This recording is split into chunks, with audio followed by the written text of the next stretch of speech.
Hello everyone, this is going to be a match on Metalopolis. I am spawning in the 6 o'clock position as a red Terran, and my opponent Lasker is a blue Terran in the 12 o'clock. So we're going to be cross map, which will probably buy me a little bit of time because this is actually going to be the first video I'm going to be answering questions from that have been left in my comments and channel and PMs or whoever you contact me in YouTube. And thus far I've only received the one question, so this will be very easy to do. Kale87 asks, what are your thoughts on Battlecruisers? I only ask because you seem to avoid them like the plague, unless you're facing a Terran. Even then I've only seen them once. They're a pretty powerful unit against mech or air Protoss, and also fairly good all around versus Zerg. They pretty much seem to be a game ender against Terran, and the fact that the medics are SCVs make me smile every day, blah blah blah blah. Okay, he likes Battlecruisers. So yeah, why don't I use them? You'll notice from my videos I really only use them versus Terran, and only when I have air superiority. And I guess let's go into the help menu. It's easier to talk about this. So if we bring up the Battlecruiser, we can notice one of the key aspects is that it has a base armor of 3, which means fully upgraded it'll actually have armor of 6. And if you want to know how armor works, 6 armor actually means it reduces every shot done to your Battlecruiser by 6. So let's take a look at Terran and their 2 units of fire in the air on the ground. One is a Marine, which has a damage of 6, and the other is a Thor, which has a damage of 6. Which means both those units, depending on upgrades, but will probably only be doing 1 damage per shot versus Battlecruiser. You can't actually reduce it down to 0, but yeah, basically they do nothing versus Battlecruisers. So the only thing Terran has to beat Battlecruisers is more Battlecruisers of their own, or Vikings. And even Vikings don't do the best damage ever, but what you can do is just abuse the range of Vikings. Keep backing up, abuse that 9 range and the slow movement speed of the Battlecruiser. Yeah, other races though can counter it pretty hard. I mean, first of all, their base units do a lot more damage. Hydralisks do 12 damage. What am I looking at? That's not a Hydralisk. Hydralisks do 12 damage per attack, and Stalkers do 14 per attack. So their base units hold their own a lot better than Thors and Marines do. And then on top of that, they have some pretty hard counters. You got the Corruptor. Where are you, Corruptor? Am I blind here, guys? I am blind. Interesting. There it is. Which does 20 damage per attack. Plus it has that corruption ability, which works very well versus Battlecruisers. Another option they have that's a pretty hard counter is the Infestor. It can use that neural parasite to take control of your Battlecruisers. And then Protoss, Void Rays, just that once they get max charge, they're devastating versus Battlecruisers. So if you get Void Rays in the right number, you can destroy Battlecruisers really fast. Also, the Templars' feedback is pretty sweet versus Battlecruisers, since cruisers usually have a high energy load on them. Their only way to expend energy is that 150 energy Yamato. So there's a good chance here each Battlecruiser will have at least 100 energy on them. So we'll get back into the game here. Just going for barracks. I'm going for this. So yeah, to answer why I don't use them, I think I may answer that a little more broadly. Okay, for the reasons I said before, I can tell you why I use them versus Terran, and only why I have air superiority. You want to make sure you don't get smoked by Vikings, and then once you have the superior Viking count, there's basically nothing he can do to beat Battlecruisers, and you can end the game. But to answer it more vaguely, I almost want to more answer the question, which I've been asked a lot, why don't you use X unit? Like, it could be anything. People say, well, you can get like tanks because their siege range can help draw the battle to you, and their smart fire is good versus banelings. Or why don't you get Hellions because they can run around really fast and they can kill drones and probes quickly, especially if you get the Igniter upgrade. Or why don't you get Vikings? They can scout the map well, and you can start sniping off overlords and You know, drop on the high ground, abuse Protoss, or why don't you get Ravens? Because you know, I can go on and on and on. Because Terran is a very versatile race, and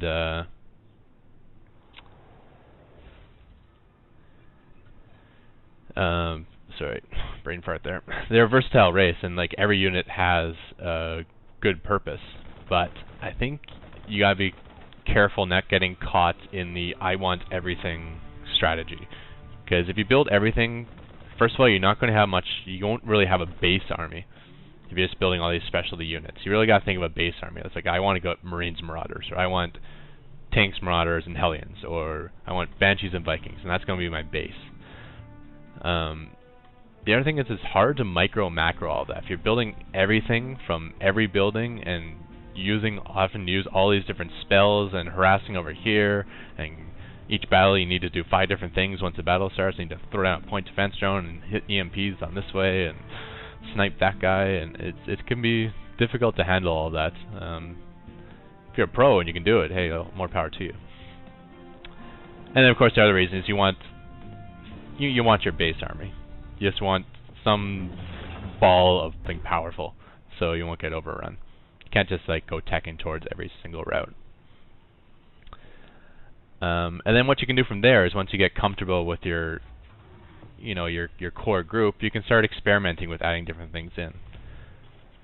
Like you'll notice my earlier videos with Protoss, I really didn't get many ghosts. You know, I got like one here or there just when I really needed an EMP. Because I tried it before and I got a bunch of ghosts, and I got into a battle and I didn't know what I was doing and I wouldn't spellcast properly, then all of a sudden all my ghosts would be dead and that'd be like 750 gas down the drain.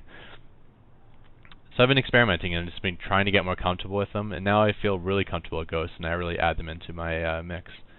And like currently now, I'm working on getting Vikings out versus Zerg, just to get a little bit of map sight and to go around keeping his overlords in check, and really sniping off his overlords and keeping them being all over the map and spreading creep and seeing where everything is.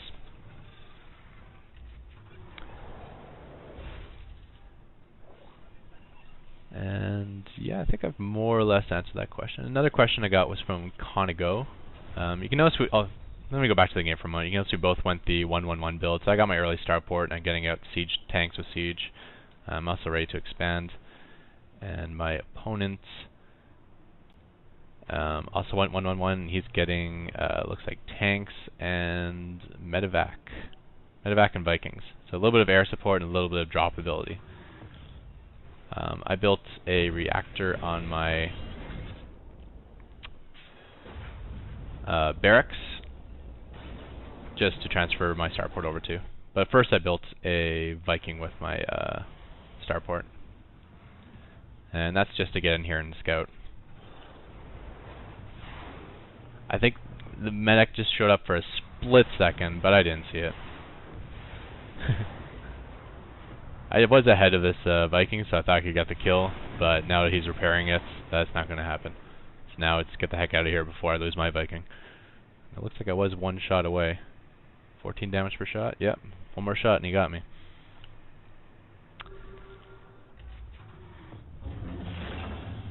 So yeah, really quickly, Conago basically said, you know, I'm not very good at Starcraft, but trying to get better.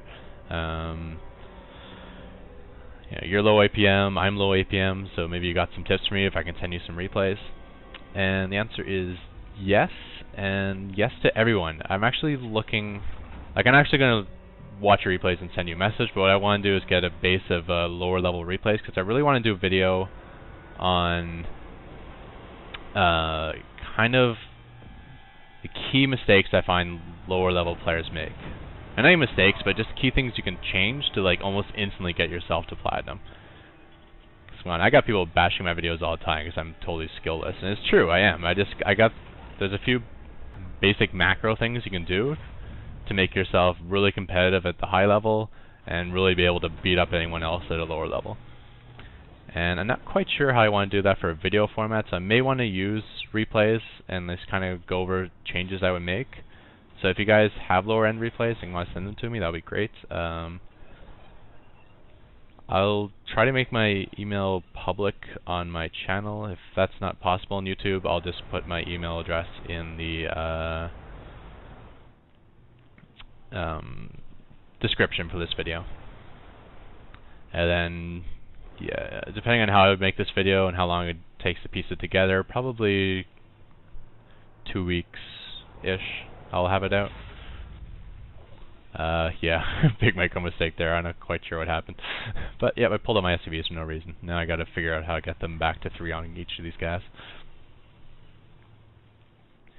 So I did send out a couple Marines to take this on Noggars. It's always nice to have some extra sight range. See here, I got a good view on the middle. Not the best Noggars in the world on this map, but it's better than nothing. And at least it keeps sight on the high yield. And here's the drop coming out. And this is one thing, you know, I've seen it enough that I should be countering it, and I'm not. I mean, I got a Viking count up. I should really, you know, maybe keep one just outside of his base on either side, or keep them patrolling out, like, where my Noggars can't see, so like patrolling along here, and along here. Or just keep them on the outskirts of my own base. Just keep them somewhere useful to stop these drops. Because I keep getting wailed on by drops, and I'm not learning my lesson. But I think with Vikings alone, it should be mostly able to stop these drops. So he's able to get in and get sieged up before I get anywhere close to here. Nice thing is, at least I got the air superiority right now, so I can you know, take out his medevacs and Vikings. If you're going to send in tanks, actually send them just on A move, because they do good damage to armored normally. I sent them in and sieged them, which was just kind of dumb, because some of them aren't going to be in range, and I'm going to end up sieging my own Vikings. Yep, there you go. Killed my last Viking off. Yeah, or if you just A move them in, well, you can't see it because it's sieged right now, but unsieged they actually do a bonus to armored. So an unsieged tank versus a siege tank is actually a close enough battle that it doesn't really matter which way you do it. So trying to get my Vestium back up, preparing this one because it's burning, and then transferring my SCVs back. I had actually transferred my SCVs out here when I got attacked. And yet another drop coming, and yet again, I'm not going to be prepared. Looks like Blue, sorry, I forgot his name already. Lasker is on his way to expanding. Some people like to turn into an orbital before they expand out. I guess if you're not really saturated well, that's probably a good idea to do. Get the energy up, so you just get extra mules. If you are ready to transfer out SCVs, then just move it first, I think. So another drop coming in. Should be noticeable on my mini-map. Definitely noticeable now that I'm getting shot.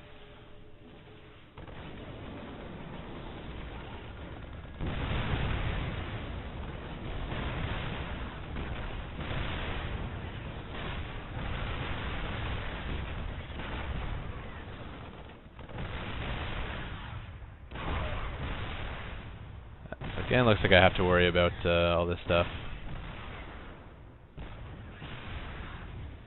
So moving all my SCVs out to this expansion again, and lifting off my orbital so I won't die to the tanks. Although I do have to repair it, it's burning right now.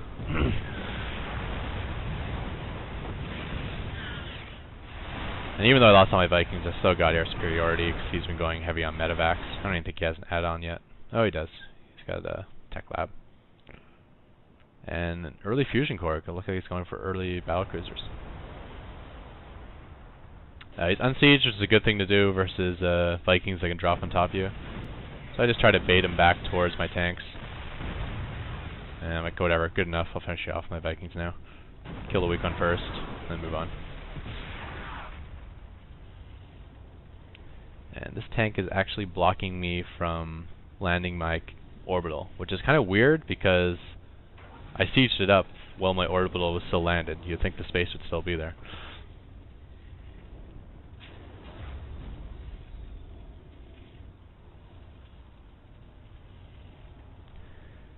And transferring back, trying to get back in this game.